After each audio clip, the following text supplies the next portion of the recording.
Okay, so I'm weighing in on the loss of English voice acting in War of the Visions. First of all, ever since I played Final Fantasy X and games like Brave vs. Musashi, Metal Gear Solid, and yes, even Resident Evil, I've always loved English voice acting, no matter how cheesy it sounds. It absolutely sucks that we're not getting any more new voice acting in the game.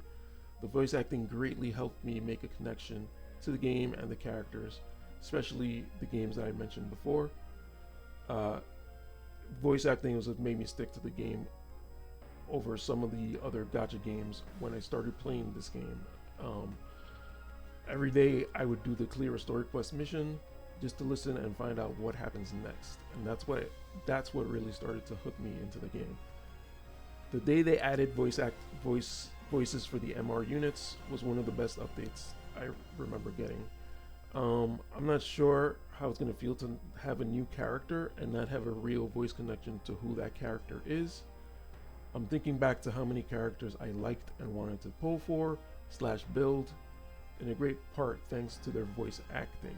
So some examples just kind of off the top of my head: Starlight Elena, Grifford, Jaden, Ruin Stern, Sadali, Durando, and Moraga are all people in the story that I've just loved their voice, and that kind of just made me, not just their voice, but sort of just the way they kind of portrayed themselves as characters, that has just kind of made me get more of a connection to those characters.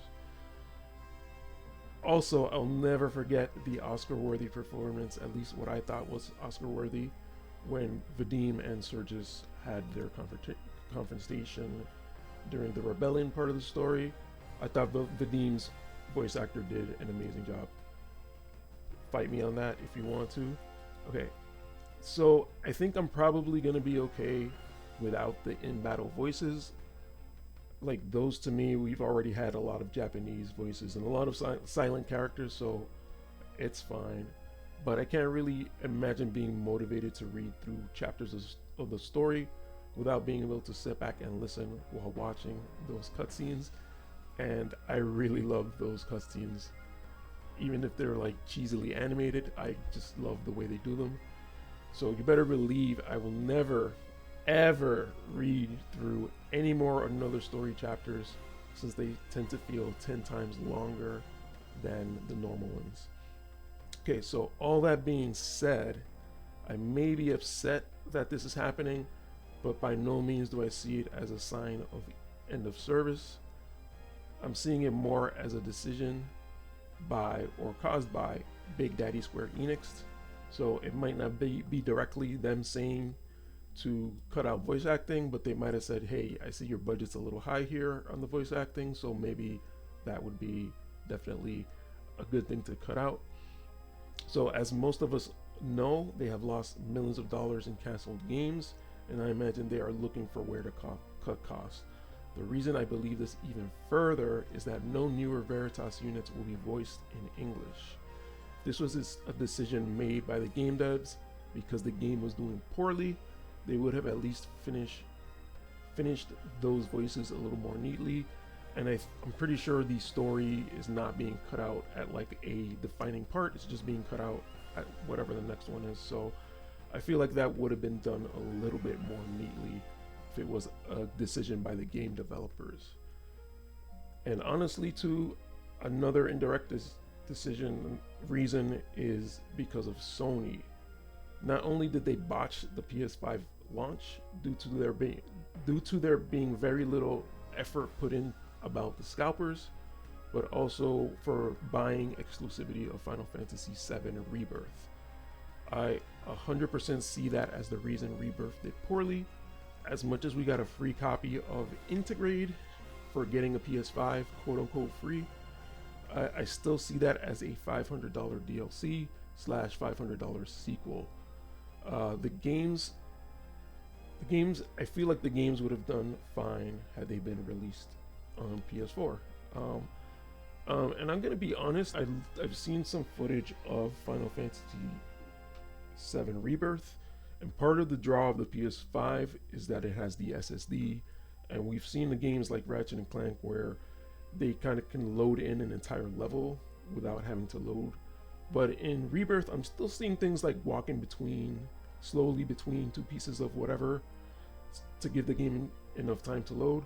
So I clearly feel that it can still be made for PS4.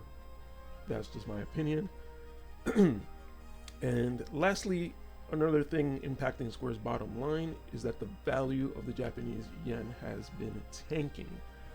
Paying money to US workers, aka voice actors, for their work ends up costing at least 1.55 times as much after the conversion. And not only that, the cost of living is also much lower in Japan.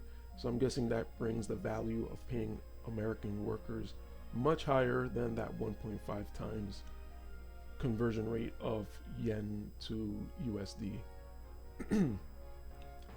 I can definitely see Square Enix looking at this and see it as too high of a cost without consideration of how much value it brings them in terms of paying players. Technically, this also means that US players give more value per player, but I'm guessing that this value is already factored into the sales numbers that we usually see from Sensor Tower or those kind of sites. So I'm thinking that the average JP player, even though we might be getting more value out of a US player, the JP player might be spending more, and whatever the calculation is between yen and USD, I feel like that's kind of maybe being canceled out there. I could definitely be wrong about that though, but that's something that I kind of also thought about in terms of what's happening here. But in any case, I don't think this is going to affect how I play the game myself personally. However, I don't really spend as much money as some of the other people who play this game do, so my opinion on that is not really super valuable. But I don't think it's going to affect how I play the game or how I pull or how I spend. I think the only thing that's going to be affected is just me being sad while reading through all the story cutscenes.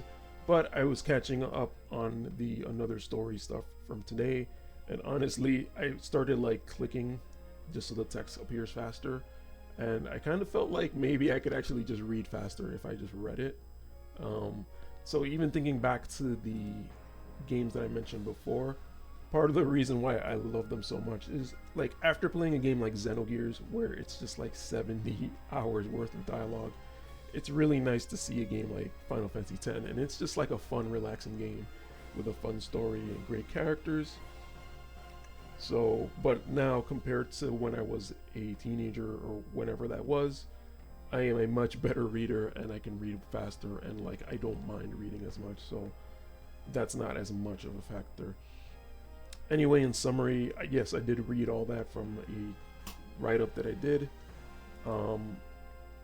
But in summary, I'm very sad to see the voice acting go, and I feel that we're going to lose a big part of the game. However, that is definitely part of the reason why I play the game, but there's still a lot for me to enjoy about this game, so I think I'm going to keep playing it the same. We'll see how I feel about new characters and not having English voices to kind of connect me more to those characters. But as far as the game is concerned, I think it's going to be the same physical game. So in my daily playing of the game is not going to be affected by that. There's other things that would make me want to stop playing the game if things go terribly, but this isn't something that's going to make me stop playing the game or stop supporting the game. Alright, so I kind of just wanted to give my 2 cents, and I started writing it up as a community post, but it was just like so much text, I just decided to read it. Alright, so I'll see you guys in the next video. Peace out.